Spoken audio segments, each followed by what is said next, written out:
할렐루야, 할렐루야. 우리 주님을 사랑하시면 아멘 하시겠습니다.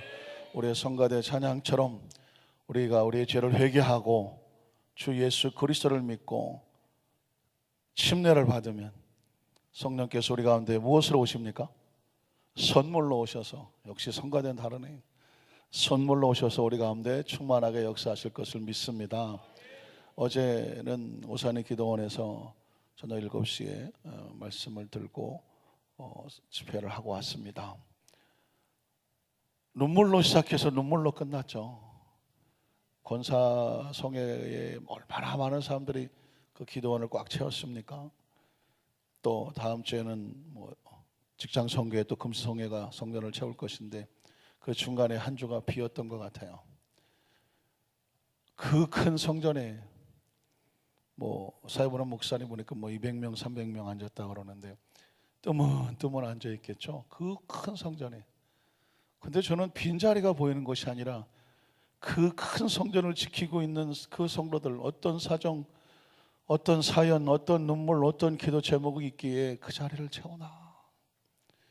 채우는 게 아니라 지키고 있더라고요. 기도하지 않고는 견딜 수 없고, 왜 그 많은 사람들이 모이는 자리에 가서 앉아서 예배드리고 싶지, 그 큰 성전에 200명, 300명 앉은 자리에서 그 자리를 외롭게 지키고 있나. 근데 저는 절실해 보이더라고요. 그들의 모습을 보는데 눈물이 나요. 그리고 그들의 간구가 얼마나 하나님 마음을 절박하고 절실하게 그 심령이 하나님 앞에 닿을까. 왜냐하면 처절하게 기도하는 성도들은요, 사람에 보이지 않잖아요. 여러분, 한나가 하나님 앞에 엎드릴 때 사람 보이던가요? 사람이 안 보여요. 마치 술 취한 사람처럼 미친 듯이 울고 먹지 아니하며 그의 괴로운 심정을 하나님 앞에 통했다라고 말합니다. 그 옆에 지켜보던 엘리사장이 술 좀 그만 처먹어라. 이 대낮부터 술 처드시고 지금 뭐 하는 짓이냐. 영적으로 분별이 안 되면 저 사람이 지금 얼마나 절박하고 절실하게 몸부림치고 기도하는, 그럴 수밖에 없는 그런 심령을 가지고 나와 있는 그 사람을 보면서 엘리 제사장이 술 좀 그만 쳐드시라고 얘기하겠습니까?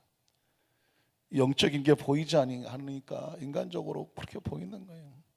여러분, 처절하고 절박한 사람은 세상 사람이 볼 때는 뭐가 그렇게 사연이 많고 문제가 많아서 울고 불고 난리를 치나 할지 모르지만 그 사람의 심정은 하나님을 바라보고 있는 것이거든요. 어떠십니까? 눈물로 설교할 수밖에 없어요. 눈물로 기도할 수밖에 없고 눈물로 기도하고 눈물로 예배가 나라온 것이죠. 어떻습니까? 저는 그래서 하나님 우리 안산교회 성도들도 어느 예배가 됐든지 어느 누가 됐든지 그 심령이 하나님 앞에 날마다 끓게 해주십시오. 끓게 해주십시오. 개인적인 얘기를 참 죄송하지만 우리 휠체어를 타고 하시는 우리 직원사님들, 아유 목사님 제가 설교 시간에 자꾸 졸아서 죄송해요. 괜찮아요. 그 새벽에 비를 뚫고도 그 휠체어를 끌고 눈이 오나 비가 오나 오시는데 왜 그러신가 했더니 다리의 통증 때문에 진통제를 드시지 않으면 견디기가 힘든 거예요. 진통제를 드시면서라도 예배를 찾아오셔. 진통제를 먹다 보니까 오락가락 할 때도 있어요. 졸리기도 하고. 그런데도 하나님의 성전에 나와서 그 아픈 다리 끌고 진통제를 먹어가고 휠체어를 끌고 나와서 기도하지 않으면 견딜 수 없어. 그게 예배예요, 여러분. 그게 기도예요. 할 수 없는데 하나님 앞에 그 심정을 처절하게 울고 먹지 아니하며 괴로운 심정을 통하듯이 하나님 앞에 나올 때 하나님께서 뭘 보시겠습니까? 심정을 보시는 거예요. 누가 알았어요? 그 진통제를 먹어가면서 꺼덕꺼덕 졸리는 것을 참아가면서 몸부림치면서 한 말씀이라고 들으려고 몸부림을 칠 때 아마도 모르는 사람은 아이고 저렇게 졸고 계시나 그랬을지도 몰라요. 그러나 졸고 있는 게 아니에요. 졸음과 싸우면서 그 말씀을 들으려고 몸부림을 치는 그 성도를 보면서 여러분 어떻습니까? 하나님의 마음은 그런 심령에 있는 거예요. 저는 우리 안산교회 성도님들이 모든 것이 풍요롭고 모든 것이 넉넉하고 모든 것이 예수 믿기에 조금도 부족함이 없고 차고 넘치는 시대 속에서 하나님 이 시간에 하나님 한 분이면 됩니다. 하나님 그 몸부림치는 심령이 하나님께 닿을 수 있는 그런 기도, 그런 찬양, 그런 예배가 되시기를 주님의 이름으로 축원합니다. 그 예배를 드리고 오늘 이렇게 강단에 서 보니까 우리 교회 천장이 이렇게 낮았나? 아담하네. 여러분, 다른 교회에서 오신 성도님들이 여기 들어보면 목이 꺾입니다. 이렇게 높은 3층짜리를 올려도 되겠다는 등 그렇게 말씀을 하십니다. 우리도 그렇게 생각을 하죠. 그런데 기도원에 가서 예배를 드리고 내려오니까 아담하네. 적당하고. 왜 그런 마음이 들까요?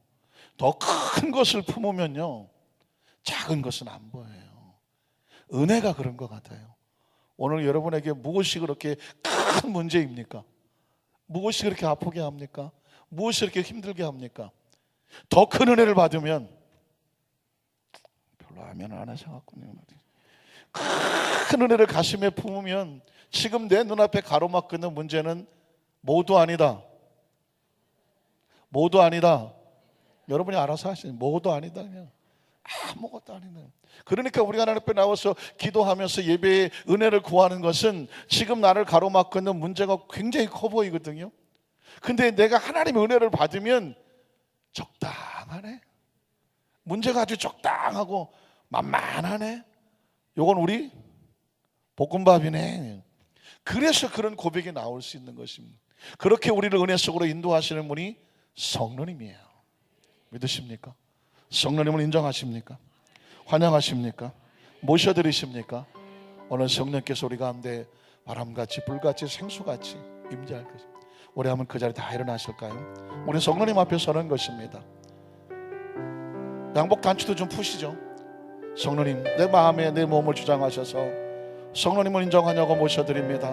이 갈급한 내 영, 이 병든 나의 몸 치료하시고 온전케 하시옵소서. 성령님 인정합니다. 성령님 인정합니다. 환영합니다.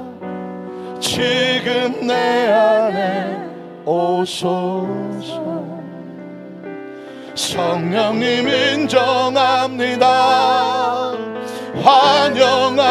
환영합니다. 지금 내 안에 오소서. 오셔서 갈급한 내 영 채워주소서.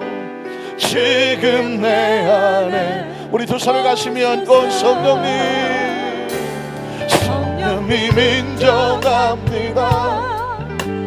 환영합니다. 지금 내 안에 오소서. 성령님 인정합니다. 환영합니다.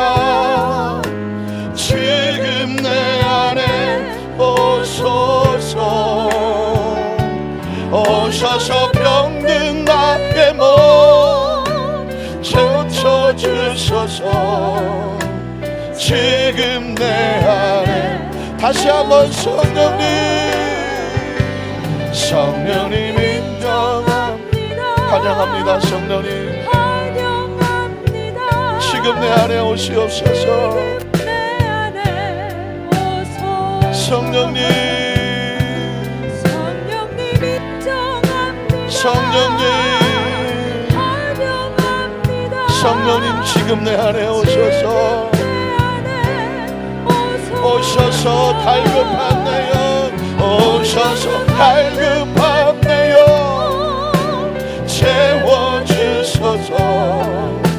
지금 내 우리 두 손 높이 들고 성령님 인정합니다. 성령님 인정합니다. 환영합니다. 성령님 지금 내 안에 오소서. 성령님, 성령님 인정합니다. 성령님 환영합니다. 성령님 지금 내 안에 오소서. 오셔서 병든 나의 몸 고쳐주소서.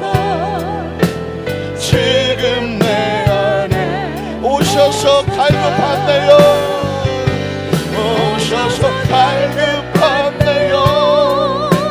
채워주소서. 지금 내 오셔서 병든 나의 몸, 오셔서 병든 나의 몸 고쳐주소서. 지금 내 안에 오소서. 잠시 묵상으로 기도합니다. 골넬료가 베드로를 자기 집에 초청을 합니다. 하나님의 말씀이 자신의 집에서 그 모든 식구들에게 하나님의 말씀이 선포되기를 사모하여 베드로 사도를 그 집으로 모셔서 말씀을 선포하기를 원합니다. 성경은 놀랍게도 베드로가 말씀을 선포할 때에 듣는 모든 이들에게 성령의 세례가 임했다고 말씀하고 있습니다. 말씀 가운데 성령님 역사하시는 것입니다. 말씀 가운데 성령님이 운행하십니다. 하나님 이 시간에 말씀이 선포될 때 우리 가운데에 성령의 세례가 임하게 하여 주시옵소서. 성령의 능력이 임하게 하여 주시옵소서. 성령의 치유가 임하게 하여 주시옵소서. 성령의 감동이 임하게 하시옵소서. 성령의 은혜가 임하게 하시옵소서. 이 시간 주여 삼창하고 통성을 한번 기도합니다. 주여 주여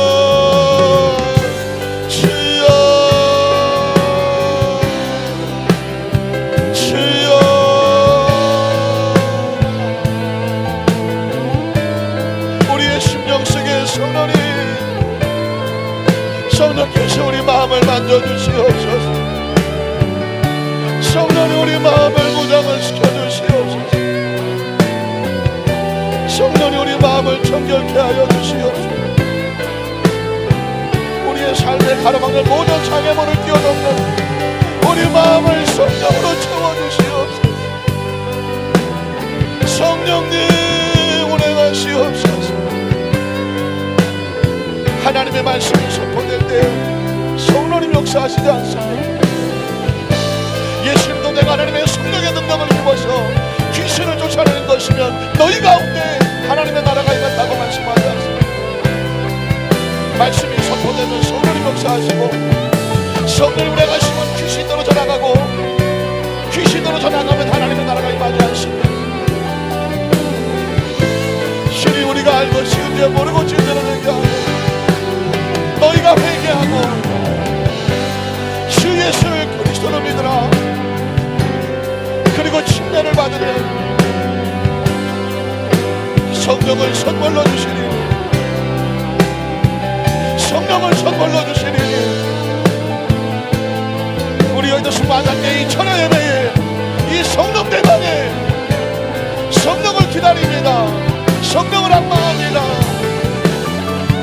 성령님 운행하시옵소서. 성령께서 머리마다 운행하시옵소서. 안수하시옵소서. 성령의 불이 임하게 하시옵소서. 성령님 역사하시옵소서. 성령님 운행하시옵소서. 우리가 성령님을 기다립니다. 성령님을 바랍니다. 성령님 우리를 만드시옵소서. 성령 우리 재충만하게 하시옵소서. 성령의 충만함이 임하기를 원합니다. 성령의 불, 성령의 불을 원합니다. 성령의 불을 원합니다. 말씀을 들을 때 회개가 터지게 하시옵소서. 말씀을 들을 때 성령으로 말미암아 그 문제를 이길 수 있는 힘이 생기게 하시옵소서. 말씀을 들을 때 성령님께서 지혜를 주시옵소서. 말씀을 들을 때 성령님께서 우리 마음을 뜨겁게 재충만하게 하여 주시옵소서. 다시 은사가 회복이 되게 도와주시옵소서. 성령의 열기를 역사하심으로 기도의 능력이 회복이 되게 도와주시옵소서. 성령이 운행하시옵소서. 강팍한 마음이 깨어지고 완악한 마음이 녹아져 내리고 성령의 은혜로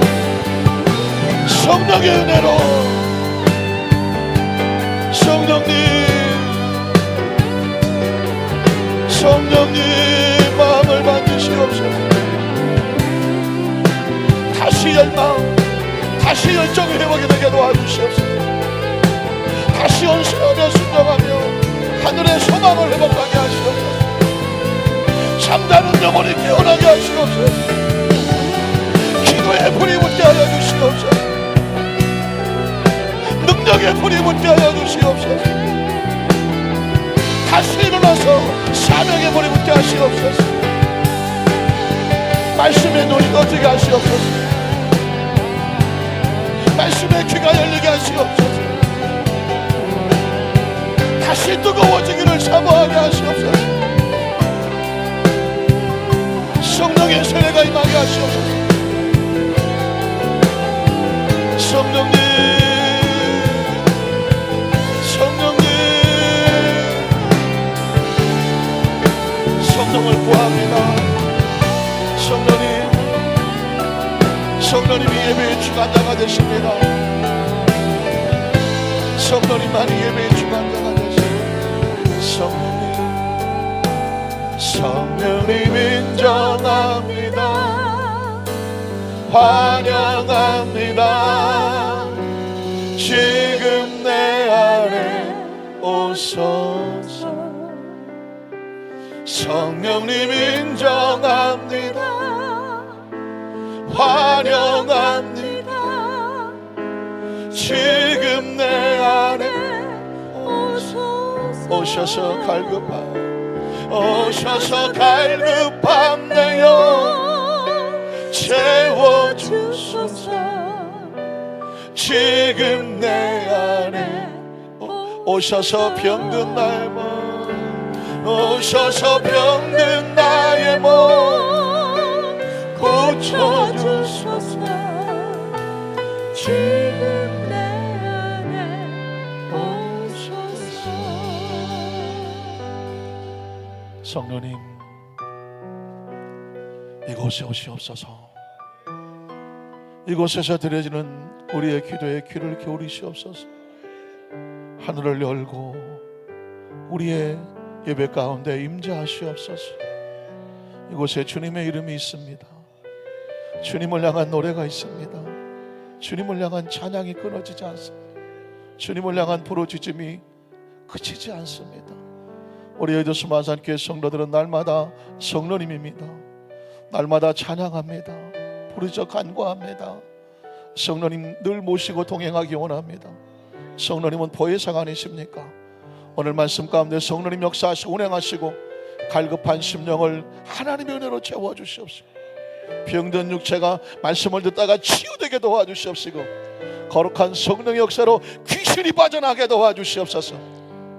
하나님의 거룩한 성령의 임재 원정으로 기도의 능력이 살아나고, 말씀을 깨닫는 마음의 은혜의 뜨거운 마음이 살아나고, 헌신과 봉사의 능력이 살아나고, 영혼을 사랑하여 그 갈급한 영혼을 건져내는 그 열정이, 구령의 열정이 살아나고, 처음 받았던 첫사랑이 살아나고, 첫신앙이 살아나고, 첫 사명의 그 부르짖음의 기도가 살아나고, 하나님, 우리 겉사람은 나이를 먹어갈수록 조금은 부족해질지 모르겠지만 우리의 속사람은 날로 강건하게 하여 주셔서 더 지혜롭고 더 명철하고 더 은사가 나타나고, 하나님을 아는 마음은 청춘을 내는 독수리같이 더 젊어지고 강성하고 왕성한 우리 안산교회 성도들이 되게 도와주시옵소서.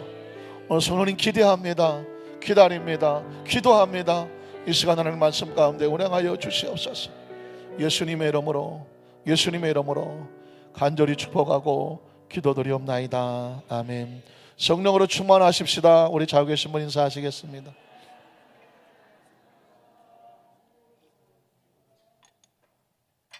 우리 다시 한번 성령님 인정하십니까? 환영하십니까? 모셔드리십니까?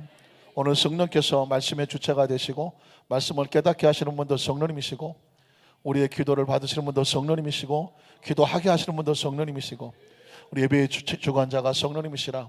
성령께서 우리를 그리스도의 신부로서 신랑 되신 주님, 그날 그 천국 가는 그날까지 보혜사 성령님께서 우리와 함께 하시고 인도하여 주시는 줄로 믿습니다. 한번 따라 하실까요? 사마리아 성에 내린 성령 세례, 사마리아 성에 내린 성령 세례, 이런 제목으로 말씀 은혜를 나누기를 원합니다. 지난 7월 2일에 혹시 스파이더맨이라고 아십니까? 스파이더맨 손에 칙칙칙 하면 거미줄 나가갖고 하는 그 만화 영화 주인공 캐릭터가 있는데, 이 스파이더맨이 1, 2, 3 뭐 계속 나왔던 것 같아요. 근데 최근에 스파이더맨 영화가 또 하나 제작이 됐는데 제목이 스파이더맨 홈커밍인가 뭐 스파이더맨이 집으로 돌아오다 뭐 그런 내용인가 봐요. 내용의 줄거리는 아직 제가 파악을 하지 못했는데, 이제 영화를 만들고 나면 전 세계로 홍보를 하지 않습니까? 우리 한국에도 홍보차, 그 제작진, 뭐 감독, 뭐 그리고 주인공 또 스파이더맨 옷을 입고 오는 영화 출연한 주인공들도 오고 했던 모양입니다. 그래서 뭐 영화의 매니아들은 굉장히 그 장면을 놓칠 수가 없죠. 그런데 그 장면에 홍보하는 그 장면, 홍보 행사 가운데 아주 많은 사람들을 눈물 나게 하는 감동적인 장면이 하나 있었는데, 그것은 뭐냐면 그 영화 속의 스파이더맨을 입고 있는 그 스파이더맨이 실제로 한국의 한 10살짜리 되는 원기라는 그 꼬마 소년과 같이 만나준 겁니다. 저도 스파이더맨을 만나려는데 못 만나겠던데, 뭔지도 몰랐지만. 그런데 대통령이라고 만나는 것도 아니거든요. 그런데 그 내한하면서 홍보 행사할 때 특별히 그 원기라고 하는 아이를, 10살짜리 아이를 초청을 했습니다. 그 아이는 왜 특별하게 스파이더맨을, 전 세계 어린아이들이 만나고 싶어하는 스파이더맨을 직접 만나서 악수도 하고 같이 사진도 찍고 같이 장난도 치고 그렇게 할 수 있는 기회를 얻었을까요? 이유를 알고 나면 눈물이 납니다. 왜냐하면 그 원기라는 아이가 10살밖에 안 됐는데 전 세계에 300명의 환자가 있는데 그 병명이 뭐냐면 조로증. 들어보셨습니까? 조로증. 발음을 잘해야 되게 애매해갖고 이게 일찍 늙어버리는 거예요. 10살인데 얼굴이 뭐 한 70, 80 그런 환자가 전 세계에 300명이 있다고 합니다. 근데 우리나라에 유일하게 한 명이 원기라는 아이예요. 성은 안 가르쳐주더라고요. 원기라고 하는 아이인데 10살짜리예요. 야구 모자를 쓰고 있는데 얼굴은 조그매요. 그 얼굴은 노인이에요. 나이는 10살인데. 그러니까 곧 죽을 거예요. 이제 이 아이는 곧 죽어가요. 왜? 늙어 죽는 거예요. 너무 빨리. 이 아이가 글을 올렸어요. 나는 스파이더맨을 만나고 싶다. 스파이더맨. 그런데 그 아이의 사정이 알려지면서 네티즌들이라고 하죠. 인터넷에 글을 올리고 하는 그런 사람들이 그런 사연을 세계에다 퍼뜨렸습니다. 그게 바로 스파이더맨 제작들까지 연결이 돼서 한국에 홍보차 왔을 때 다른 사람을 만나는 것이 아니라 그 아이의 소원을 들어주고 싶다 해서 그 아이를 만나게 된 것입니다. 함께 사진 찍고 웃고 하는, 드디어 원기의 소원이 이루어졌다 뭐 이러면서 그런 행사 프로그램을 하더라고요. 저는 사실상 그런 사진을 많이 본 것 같은데 실제로 조로증을 앓고 있는 그 소년을 화면으로 보기는 실로 오랜만인 것 같아요. 어린아이가 얼굴이 노인의 얼굴을 하고 있으니까 그 순간 너무 뭉클거리더라고요. 그래서 그렇겠구나 하는. 왜 그럴까요?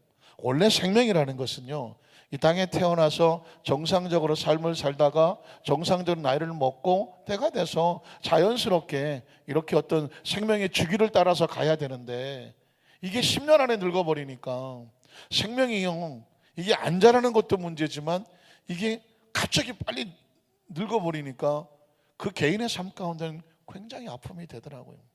생명은요, 천하보다 소중한 것이지만 정상적으로 성장하고 발전하고 계속 뻗어나가야 되는 힘이 바로 생명력이라는 것입니다. 하나님께서 생명을 만들었을 때는요, 정상적으로 그것이 잘 자라서 자기 영향을 미치고 그 사명을 다하도록 그게 하는 것이 하나님의 뜻입니다.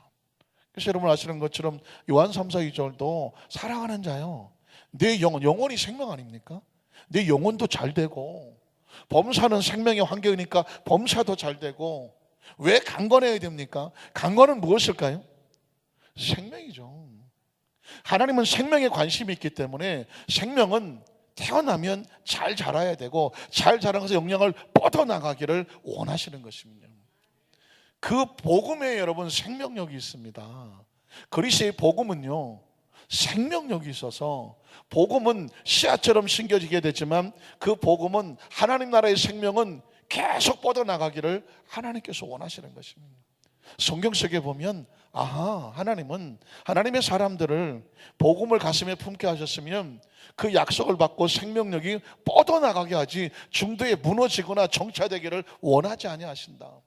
여러분, 창세기 12장에 보면 하나님께서 아담과 하와를 심판하시고 노아의 범죄, 이 새로운 세대를 만들기 위해서 창세기 12장에 아브라함을 선택하지 않습니까?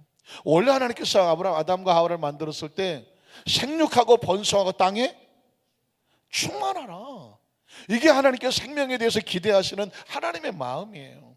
그런데 이 생명이 그냥 독버섯처럼 뻗어나는 것이 아니라 말씀에 순종하고 말씀을 지켜나가면 그 생명이 왕성하고 창성하고 창대하고 번창하는 것입니다. 그런데 그 범죄한 영혼은 뭐하리라? 죽으리라. 영혼은 생명입니다. 그러니까 생명은 말씀 안에서 뻗어나가는 것이 하나님의 뜻이고, 말씀을 어기면 생명은 중단되는 것이죠. 그래서 여러분, 아담과 같은 이 놀라운 생명, 하나님이 직접 만든 생명도 말씀을 벗어나니까 그 생명은 중도에 시들어버리고 마는 것입니다. 노아 시대에도 어마어마한 사람들이 살았지만 역시 하나님께서 그들 지었음을 뭐 하시고? 후회하시고. 생명이 자라고 뻗어야 되는데 이 생명들이 말씀 안에서 정상적인 생명으로 뻗어나가는 것이 아니라 죄 속에서, 불의 속에서 마귀와 탁하고 음란하고 타락하고, 이게 뭐 볼 수가 없는 거예요. 이런 생명은 썩은 생명이야. 부패한 생명이고 독버섯 같은 생명이니, 이런 생명은 이 땅에 있으면 안 된다. 하나님께서 홍수로 생명을 쓸어버리게 된 하나님의 마음을, 참 조심스러운 거지만 저는 성경을 읽으면서 깜짝 놀랐습니다. 성경을 펼치면 이 우주에 진동하고 있는 하나님의 통곡 소리가 가득합니다. 하나님의 통곡 소리. 혹시 들리십니까? 저는 들려요. 아담과 하와를 에덴에서 내보내시는 하나님의 심정은 어땠을 것 같습니까? 쌤통이다 이씨, 그리고 걷어차고 하나님께서 저것도 안 봐서 시원하네, 그럴 것 같습니까? 어떻게 해서 만든 생명인데, 그 생명의 법칙은 말씀을 지켜야 되는 건데, 그 선악과 따먹지 말라고 했는데 그 선악과를 따먹고 자기가 주인 되는 거죠. 자기가 판단하는 거죠. 그들을 에덴에서 내어보내시면서 하나님께서 그 손에 피를 묻히지 않습니까? 누굴 잡나요? 양을 잡습니다. 저대로 나가면 안 되는데 양을 잡아 가죽을 벗겨서 그들을 입혀서 그들을 내보냅니다. 이미 벌써 창세기 3장에 하나님의 하나님은 죄에 대해서 한이 있어요. 하나님은 마귀에 대해서 한이 있어요. 하나님은 불의에 대해서 한이 있어요. 그래서 내 백성이여 죄를 탐하지 말라, 내 백성이여 불의하지 말라, 내 백성이여 마귀와 짝하지 말라라는 거예요. 왜 그런지 아십니까? 하나님이 만든 생명이 불의를 만나면 무너지기 때문이죠. 하나님이 만든 생명이 죄를 만나면 깨져버리기 때문이에요. 하나님이 만든 생명이 마귀하고 짝하면 빛을 잃어버리기 때문이죠. 노아의 홍수를 하시는 하나님의 마음이 편하셨을 것 같아요. 이씨 다 쓸어버리자, 그랬을 것 같습니까? 그 어마어마한 생명을, 전 홍수가 무슨 40일을 내렸다는 그 홍수에 그 하늘이 터져 내리는 그 비가 누구의 눈물 같아요? 그건 하나님의 눈물이다. 하나님 눈물이죠. 그리고 하나님께서 아브라함을 선택하고, 아브라함도 그도 자식도 없는 사례죠. 처음에 선택해서 그 둘 가지고 시작하는 것입니다. 하나님은 둘 가지고. 그러나 내가 지시한 곳으로 가라, 그리하면 내가 너와 내 자손을 하늘의 별과 같이 많게 하고. 이게 하늘의 별이 뭐예요? 하늘의 별이 뭘까요? 생명이죠. 하나님은 이미 다 시들어가는 고목과 같은 아브라함과 사례를 놓고 보면서 하나님의 시야는 저 끝에 어마어마한 생명들이 하늘의 별처럼 많고 땅의 모래처럼 많은 것이 하나님 눈에 보이는 거예요. 그걸 바라보시면서 아브라함에게 말합니다. 저 하늘의 별을 봐, 보이냐? 보이는데요. 땅의 모래를 봐, 보이냐? 보이는데요. 네 자손이 이와 같을 거다. 네 생명의 씨앗들이 이렇게 뻗어나갈 거라고 말합니다. 뒤집어 말하면 하나님은 그 고목과 같은 두 사람이 있지만 그들을 통해서 하나님의 생명력은 뻗어나가라는 것이죠. 인생의 삶 가운데 가장 소중한 게 생명이잖아요. 저와 여러분이 이 생명은 누구의 뜻이냐면 하나님의 뜻이에요. 그 하나님의 마음이 저와 여러분 여기까지 끌고 와 있어요. 우리가 왜 살아있느냐고요? 하나님의 마음이 뜻이 우리 속에 있기 때문에 그런 거죠. 우리는 생물학적인 생명이 아니라, 언제 어떻게 될지 모르는 생명이 아니라 하나님의 마음이 생명입니다. 믿으십니까? 의도가 생명이고 계획이 생명이고 뜻이 생명이죠. 그러니까 당당하는 거예요. 왜? 우리 속에 뭐가 있어요? 하나님 믿고 나니까 우리 하나님의 마음이 있잖아요. 뜻이 있잖아요. 계획이 있잖아요. 내 속에 하나님의 뜻과 계획이 있는데 뭐 좀 힘들고 어렵다고 해서 절망하고 좌절할 이유가 없다지. 왜냐하면 보십시오. 아브라함과 사라가 두 명이 겨우 자식 하나를 낳았어요. 이삭을 막 25년 만에 그냥 하나 낳았고, 그 자식이 언제 커갖고 무슨 하늘의 별이 되고 땅의 모래가 되겠어요. 이삭에서 야곱으로, 야곱에서 12아들로 그 70명이 요셉의 은혜를 입어서 애굽에 내려가서 고센 땅에서 400년을 남의 집살이 하는 것 같은데, 그 출애굽을 할 때에 혹시 인원이 얼마인지 아십니까? 남자 장정만 66만, 부녀자까지 300만이나. 얼마나 자식을 많이 낳았는지 뭐 미쳐 수를 헤아릴 수 없을 정도. 오죽하면 요셉을 알지 못하던 새 왕이 나서 보니까 이대로 가다 이 애굽은 어느 민족으로 가득 차겠다? 히브리 민족으로 가득 차겠다. 놀랄 만도 한 거예요. 사내 자식이면 다 죽여야 되겠다라고 마음을 먹을 만도 해. 정신없이 뻗어나가니까. 누구의 계획입니까? 하나님의 계획이죠. 하나님의 백성의 계획은 그 꿈이, 그 생명이 그 후 죽순까지 뻗어나가라는 게 하나님의 마음입니다. 그 300만 광야를 통과하고 가나안에 들어간, 어떻습니까? 지금 그 후손, 그로 인해서 얻어진 그 믿음의 백성, 아브라함의 후손들, 복음의 백성들이 지금은 얼마가 됩니까? 지금 예수 믿고 구원받는 크리스찬들이 27억, 30억을 육박합니다. 지금 70억 인구 가운데 그동안에 예수를 믿고 하나님의 자녀가 되는 것은 셀 수도 없고 뭐 계산도 안 됩니다. 이게 하나님의 마음입니다. 사랑하는 성도 여러분, 그러니까 생명은 뭐냐? 복음을 가슴에 품었다면 복음은 생명력이 있었고, 그 생명력은 어떻게 되느냐? 뻗어나가는 것이 하나님의 마음입니다. 그 누군가 뻗어나갔던 그 힘에 의해서 저와 여러분이 예수를 구주로 믿었고, 그것에 감사하십니까? 전 그 사실을 생각하면 기가 막힌 기적입니다. 예수 그리스도를 통해서 그 복음이 선포되고 12제를 통해서 뻗어나갔고, 그 12제 뻗어나갔던 복음이 초대교회 3,000명, 5,000명 부흥되기 시작하고, 그것이 로마를 뒤덮어서 국교를 만들어버리고, 로마에서 유럽으로 가고, 유럽에서 미국으로 가고, 미국에서 왔던 것이 중국으로 가고, 중국에서 한국으로, 조선 땅으로 들어오고, 그 엄청난 세월과 그 엄청난 삶을 속에서 그 중에 한 사람에도 삐끗했으면 저와 여러분 예수를 믿었을까요? 안 믿었을까요? 못 믿었을 거예요. 전해주는 사가 온 사람이 어떻게 믿습니까? 그러니까 여러분, 저와 여러분이요, 살아있는 게 기적이에요. 예수 믿은 게 기적입니다. 우리의 조상들 중에 한 사람이라도 무자식이 상팔자다 그냥. 우리의 조상들 중에 한 사람이라도 무자식이 상팔자다 그러고 끊었어. 어떻게 됐을까요? 태어났을까요? 안 태어났을까요? 안 태어나는 거예요. 생명이란 그런 거예요. 이어져 온 거예요. 여기까지. 이게 엄청난 기적인 거예요. 이건 사람의 능력으로 되는 게 아닙니다. 구원도 마찬가지입니다. 구원도 그 복음의 줄이, 생명줄이 막 이어서 우리가 예수 믿기까지 그 줄이 중간에 누군가 끊었어. 그냥 귀찮아서 나 전도도 안 하고 내가 저거 꼴 보기 싫어서 내가 예수 믿으라고 하지 말아야지. 그래갖고 누군가 우리의 영혼을 구원하기 위해서 전도하기를 포기했다면, 누군가 포기했다면, 우리가 예수를 못 만났다면 우리는 예수를 믿지를 못했을 거예요. 그냥 지금 살아있는 것, 예수 믿은 것, 이게 엄청난 기적이에요. 이건 죽었다 깨면 안 되고 자다 깨도 감사할 일이라고요. 아주 작은 것에부터 그 감사가 여기서부터 시작되지 않으면, 이것만 감사하면 나머지 그냥 부록이에요. 부록이에요. 그러니까 매 순간마다 감사할 수밖에 없어요. 왜냐하면 어차피 세월은 지나가잖아요. 세월은 지나가고 생명도 끝나요. 아시지 않습니까? 생명도 끝나요. 남는 건 뭐냐?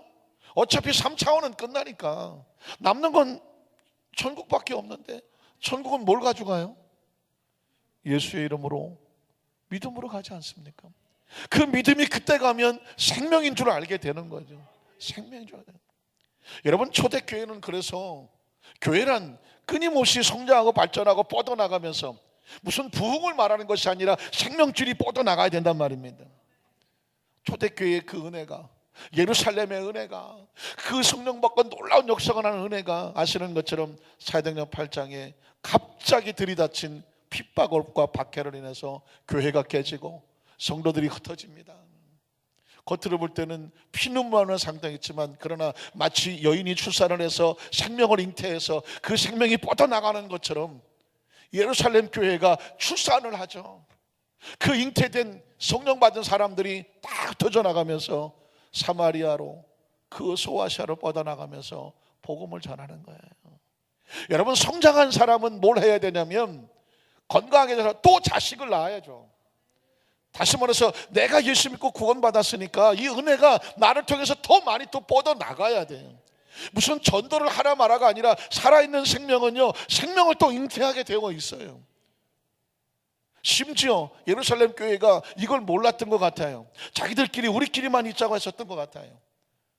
사울이 느닷없이 나타나갖고는 그 핍박을 하고 박해를 하고 사람들을 쫓아버리고 그 위협을 무릅쓰고 도망을 쳐서 결국 사마리아로 가게 된 거죠. 놀라운 일은요, 그러면 우리가 예수 믿고 구원받아서 그냥 복음만 들으면 되지 않느냐? 그런데 성경에 보니까 신기한 장면이 나옵니다. 예수를 믿고 난 다음에 그 다음 단계로 나아가는 장면이 나오는데, 오늘 성경에 보면 이런 장면이 나온단 말이죠. 사도행전 8장 12절로 13절에 보면, 빌립이 하나님 나라와 및 예수 그리스도의 이름에 관하여, 자, 복음은 하나님의 나라와 예수 그리스도의 이름과 구원의 은총을 가지고 전도를 합니다. 그랬더니 사마리아 사람들이 그들이 믿었어요. 예수를 믿었고 하나님의 나라를 믿었어요. 사실은 사마리아 사람들이 얼마나 이 복음이 임하기를 기다렸을까요? 아시지 않습니까? 이스라엘 백성들만 거룩한 백성이고 사마리아는 나라가 잘못돼서 힘이 없어서 바벨론에 포로로 끌려가고, 거기서 어떻게 됩니까? 호흡 막 섞이고, 여자들이 다른 민족의 그 남자들한테 강제로 폭행을 당하고, 강제로 임신이 되고, 강제로 자식들이 나오고, 그래서 생긴 모습도 다르고, 이 색깔 저 색깔 다 갈리고, 모양도 다 다르고, 그래서 포로에서 돌아와 보니 이게 뭐예요? 완전히 혼합에다 짬뽕에다가 그래서 아이 놓고 튀기 혼혈아, 이게 이 사마리아는 온통 혼혈을 데리고 온 거예요. 그 유대인들이 보니까, 아니 우리는 단일 민족인데, 선민인데, 이건 어디서 노란 머리 빨간 머리 시커멓고 온통 잡동사니 다 데리고 온 것 같으니까, 이 사마리아 개 같은 놈들은 우린 너와 같이 못 산다. 그래서 그게 사마리아거든요. 처절한 한을 가지고 있는 사마리아, 하나님께 나아가고 싶지만 나아갈 수 없는 사마리아, 예루살렘 성의 근처도 못 가는 사마리아, 유대인들이 막아서 차별하고 구별해서 껴주지도 않는 사마리아. 근데 여러분, 그 사마리아에 복음이 들어가는 것입니다. 예수가 들어가는 것이라니까요. 여러분은 감동을 안 하시지 왜 원체 거룩하고 성결하십니까? 복음은 그 상한 심령을 찾아가잖아요. 그 버려진 심령을 찾아가잖아요. 그 내팽겨진 심령을 찾아가잖아요. 혹시 여러분 어렸을 때 학교 다닐 때 혼혈하든가 혹시 이런 분들 이렇게 보셨습니까? 미국 가서 회개를 많이 했어요. 그래도 순복음교회 목사고 그 담임 목사를 하던 사람인데, 그리스도의 복음을 안다고 하는 사람인데, 미국을 가보니까 시커먼 것도 많고 막 낑낑한 것도 많고, 그냥 사람 위에 겉모습으로 자꾸 차별이 되는지. 제가 회개한 게 뭐냐면, 엘리베이터를 타고 내렸는데 동남아시아 사람이, 캄보디아 키가 한 150도 안 되는 것 같아요. 얼굴은 왜 이렇게 생기다만 다 주물러 나갖고 막 이렇게 나오는데, 순간 제가 그랬어요. 저 사람들은 어떻게 저 모양으로 생겼나. 그렇게 얘기하고 나서요, 가슴을 쳤습니다. 넌 얼마나 잘났냐 하시니. 왜냐하면 왜 내가 자꾸 사람을 보고 평가하고, 왜냐하면 우리 대한민국 사람들은요, 단일 민족이라는 의식이 강해요. 나하고 다른 거 보기 힘들단 말입니다. 흑인 힘들어요. 오직하면 교회 권사님이 저한테 그러더라고. 미국에 있는 권사님이, 목사님 저는요 기도 제목이 있어요. 우리 딸이 절대 흑인 남자 데려오지 않도록. 어느 날 갑자기 흑인 남자 친구를 데리고 와갖고 결혼한다 그러면 나 어떻게 해요? 어떻게 해요? 절대로 흑인은 안 된다고 막. 여러분 어떠십니까? 그 말이 공감은 가요. 우리 아들이 흑인 여자를 데리고 와서 아빠 나 결혼할래 막. 내가 이거 받아들일 수 있을까 이거? 근데 여러분, 한국 사람은 못 받아들이죠. 못 받아들입니다. 그런데 크리스찬은 어떻게 될까요? 크리스찬 입장은 어떨까요? 크리스찬은요, 이 피부 껍질을 벗긴 사람이 크리스찬이에요. 크리스찬은 국적을 뛰어넘고 국경을 넘고요, 사이즈를 뛰어넘고 그걸 뛰어넘은 사람이 크리스찬이에요. 왜 그런지 아십니까? 그리스도의 복음이 이 벽을 뚫고 넘어갔단 말입니다. 유대인들은 절대로 안 넘어요. 우리끼리예요. 우리끼리 선민, 선택된 백성. 지금도 마찬가지예요. 지들만 아브라함의 자손이에요. 지들만 선택된 백성이, 나머지는 다 개같은 자식들, 이방인들이에요. 그래서 예수를 인정을 안 해요. 왜? 예수는 세리, 장녀, 이상한 것들하고 다 돌아다니는, 싫다는 거예요. 그런데 하나님 마음은 다 내 백성이에요. 다 내 백성이에요. 어떠십니까? 그 은혜 때문에 저와 여러분이 예수를 믿었잖아요. 복음이 들어왔잖아요. 여러분, 성경 속에 빌립이 전도를 했더니 사마리아 백성들이 예수를 믿었다라는 저 한 구절 속에서 느껴지는 게 없으십니까? 복음의 이 장벽이 허물어진 거예요. 이스라엘 그 수천 년 동안 자기들끼리 똘똘 묶고 우리만 하나님 백성이라고 했던 그 벽이 드디어 깨지는 순간이란 말입니다. 그들이 믿고 그랬습니다. 뒤집어 말하면 그들이 믿은 게 아니라 하나님이 그들에게 복음이 하늘문을 열어 주신 거죠. 그래서 예루살렘과 유다와 사마리아, 유대와 사마리아 연감생심, 사마리아가 어떻게 하나님을 믿습니까? 그런데 예수의 복음이 사마리아를 뚫고 지나가는 것입니다. 그러니 사마리아 사람들은 얼마나 우리도 하나님 자녀가 됐다, 얼마나 감격했겠습니까? 사랑하는 성도 여러분, 여러분 예수님을 구주로 믿으시면 아멘 하시기를 바랍니다. 예수 믿은 감격이 있나요? 난 그게 두려운 거예요. 처음 예수 믿은 사람, 어디 조폭이나 무슨 깡패상을 하거나 아니면 술집 여자 하거나 그렇게 살다가 예수를 믿고 너무 감사해서 그 감격, 이런 감격을 막 설레이는 사람이 있는가 하면, 어려서부터 신앙생활을 해갖고 오래 하다 보니까 벌써 한 50년 신앙생활을 했네. 그러니 뭐가 없어요. 예수 믿고 당연하고 구원받는 거 당연하고 그걸 당연한 걸 가지고 뭐 이렇게 감격을 하냐. 감격과 감동이 사라지면 이건 신앙의 위기가 다가온 거예요. 어제 그 오산리 기도원에서 찬양인도라는 찬양팀이 있는데 이름을 물어봤는데 이름도 모른다고 하더라고요. 그 가운데 남자 한 40대? 뒤에서 보니까 완전 조폭이더만, 그냥 완전히 딴따라 같은 딱 이러고 앉아갖고 그런데 찬양인도하는데 뭔가가 어설퍼. 뒤에서 제가 뒤에서 봤잖아요. 뒤에서 보니까는 꼭 무슨 카바레 나이트 궁다락딱 궁작궁작 이 뽕짝 비슷해 이것도 얼마나 잘 치는지 뒤에서 보니까 완전히 이게 무슨 나이트클럽 같은데, 찬양의 내용을 보면 처절하고 예수에 미쳐야 된다는 그런 찬양을 안 하나, 난 예수에 미쳤다 그러지 않나, 원색적인 찬양에다 뒤에서 보니까는 보기만 해도 분명히 행동은 약간 조폭 냄새가 나는데 찬양은 막 몸부림치면서 하더라. 그 찬양이 끝나고 나서 뒤에서 보니까 온몸이 땀에 젖어서 막 땀을 닦고 있는 모습을 보니 그것도 또 눈물 나요.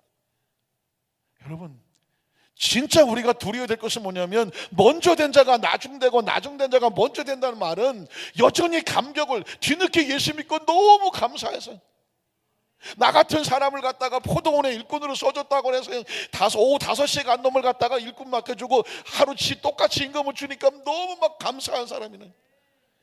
아니 새벽같이 가서 하루 종일 일했는데 난 똑같이 주냐고 하면서 이빨이 아니 주둥아리 대빨 나온 사람하고는, 하나님 내가 예수를 어려서부터 믿었는데 왜 나하고 저 사람 똑같이 취급하냐고 막 덤벼드는 사람이 나고, 그냥 예수 믿을 수 없는 사람 같은 사람을, 나 같은 죄인을 구원시켜줬다고 그냥 가슴 아파하고 감격하는 사람하고, 주인이 볼 때는 누가 신통합니까? 감사와 감격을 잃어버리지 않는 사람이에요. 여러분, 우리가요 교회에 무슨 성도가 와서 여기 의자가 빡빡하게 모여 있고 그냥 사람이 많아서 꽉, 이게 중요한 게 아니라니까요. 정말 예수 믿는 한 사람을 만들어내는 게 더 중요하다니까요. 우리가 문제예요. 우리가, 내 자신이, 저를 포함해서 우리가 그 처음 믿었던 신앙의 감동과 감격이 내 속에서 펄펄 끓어오르느냐고. 나는 내 자신은 보이지 않고 이것저것 보니까, 아유 저건 왜 저러고 앉아있나, 아유 저건 어떻게 교회 온다고 와서 옷을 저렇게 입고 와서 앉았나, 아유 저건 보니까 졸고 앉았네, 아유. 이게 지금 나하고 하나님이 보이는 게 아니라, 이게 이것도 봐, 저것도, 이것도 장관하고 저것도 장관하고 싶고, 이게 그냥 내가 하나님 좀 밑에서 내려다보고 앉아있으면 이게 신앙이 얼마나 위험한, 이게 바리새인이고 서기관이거든요. 이 꼴 보기 싫어서 하나님이 그냥 육신의 옷 입고 뛰쳐내려오신 게 예수님이라니까. 그렇게 예수 믿지 말라고. 내 마음은 원래 그런 게 아니라고. 여러분, 사실상 사마리아에 복음이 들어갔는데 그들이 믿었고, 이 한 구절에 어마어마한 하나님이 그 폭풍 같은 하나님의 나라가 사마리아를 밀고 들어가고 있는 거예요. 자, 그랬더니 어떤 일이 벌어지냐면 14절에 이렇게 말합니다. 방송질이 졸고 있나니 안 졸았구나.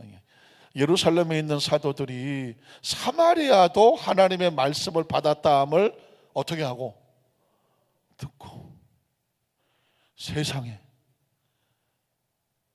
이런 일이, 유대인들의 머릿속에는요 사마리아의 복음이 어떻게 들어가? 그런데 사마리아의 복음이 들어가. 천하에 쳐 죽일 거라고 생각하니 그 벽을 뚫고 저런 것도 예수 구원받나? 그 복을 들어가. 예루살렘 사람들이 깜짝 놀라죠. 그런데 놀라운 것은 뭐냐면 베드로도 깨져본 사람이잖아요. 은혜로 성령 받고 새로워지고 나니까 하나님의 의도를 알았어. 하나님의 의도는 유대만 아니야, 예루살렘만이 아니야. 성령을 받으면 예루살렘과 유다와 어디까지? 사마리아와 어디까지? 땅끝까지야. 땅끝까지. 드디어 알았어. 그래서 어떻게 합니까? 베드로와 요한을 사마리아로 보내요. 자, 그러면 이 사람들이 가서 뭘 했을까요? 15절에 보니까 그들이 내려가서 그들을 위하여 무엇을 기도합니까? 성령 받기를 기도하더라. 자, 사마리아 사람은요 하나님의 구약을 알고 있어요. 아브라함도 알고 있고 십계명도 알고 있어요. 자기들끼리 하나님 믿고 있는 사람들이에요.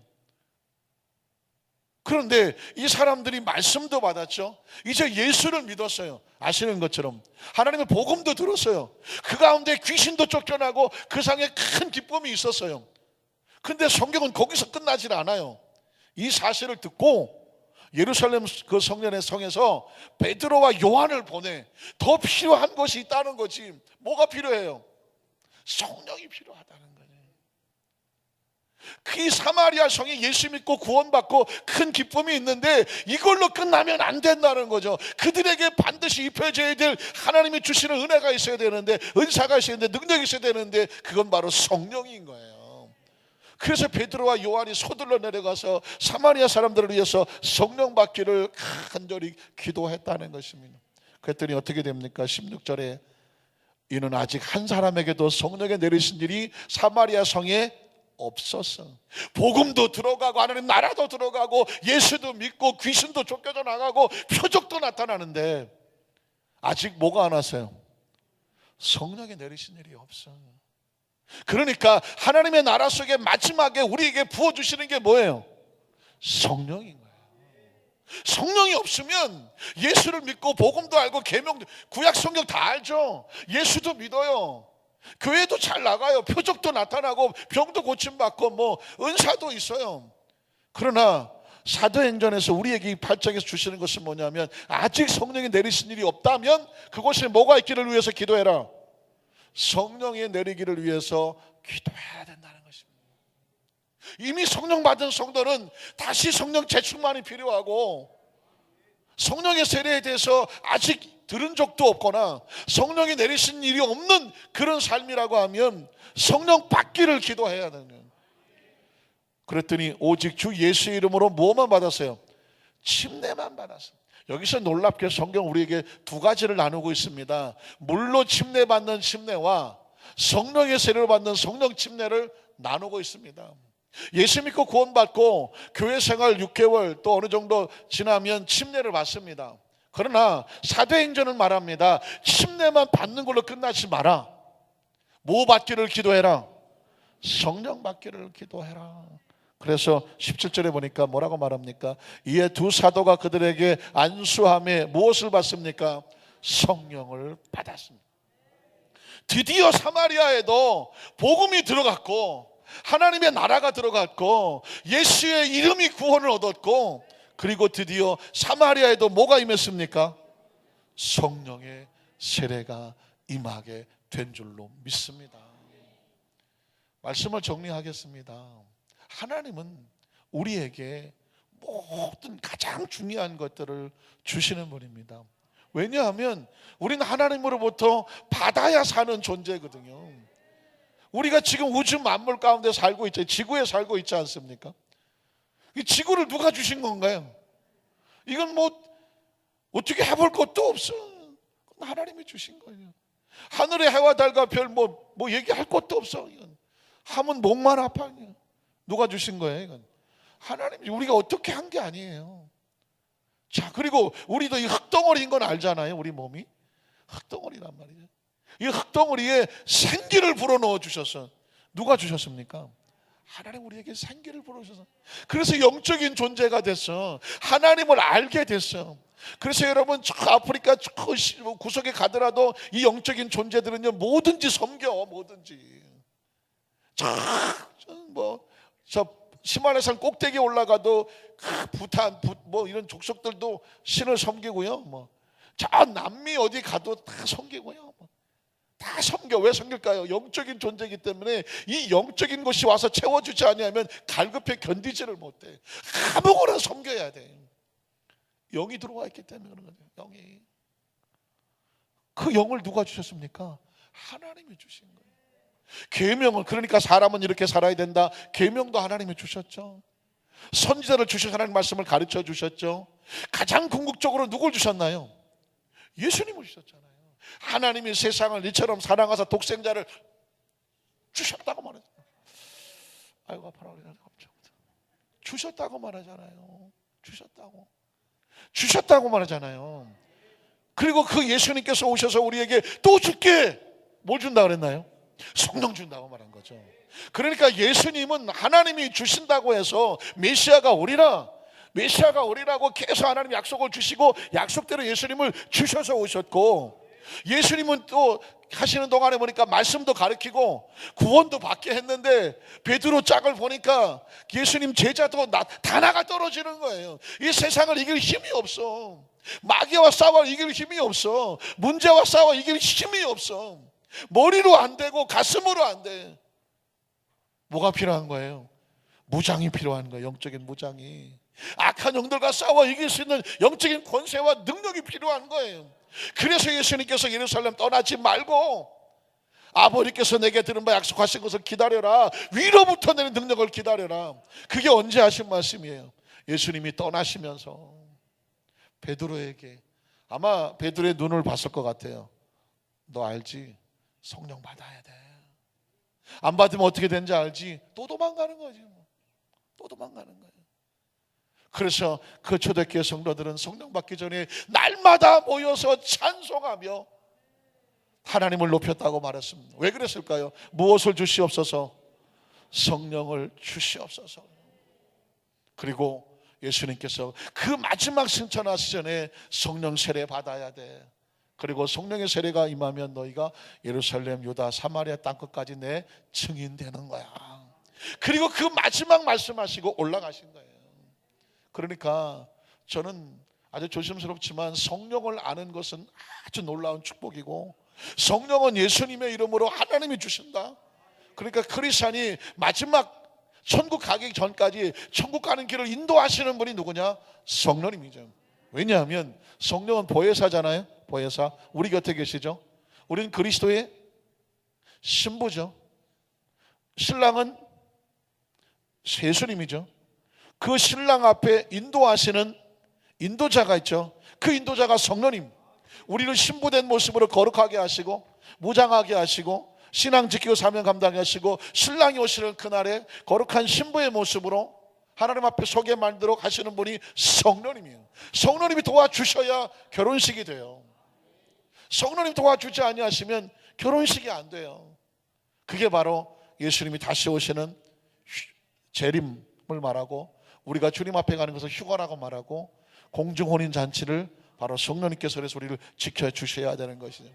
성령님께서 우리 사랑하는 안산교회 성도들을 눈동자가 지켜주시고, 오늘 이 밤에 성령 충만 다 받으시고 재충만 다 받으시고, 아직 성령의 세례에서 알지 못하는 분은 사마리아 성에 그 마지막에 임하기를 할 때 그것은 성령이구나. 주님 저에게 성령을 주시옵소서.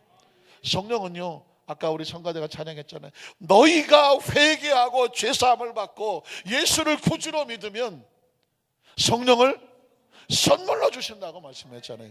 어떻게 한다고요? 회개하고 예수를 구주로 믿고 성령을 기대하고 구하고 찾고 부르짖으면 성령은 대가 없이 선물로 주시는 것입니다. 왜냐하면 약속하셨기 때문이죠. 오늘 이 밤에 우리 모든 성도, 우리 교회 다시 한번 성령의 불로 새로워지는 귀한 은혜가 임하시기를 주님의 이름으로 축원합니다. 기도하겠습니다. 전능하신 하나님 아버지,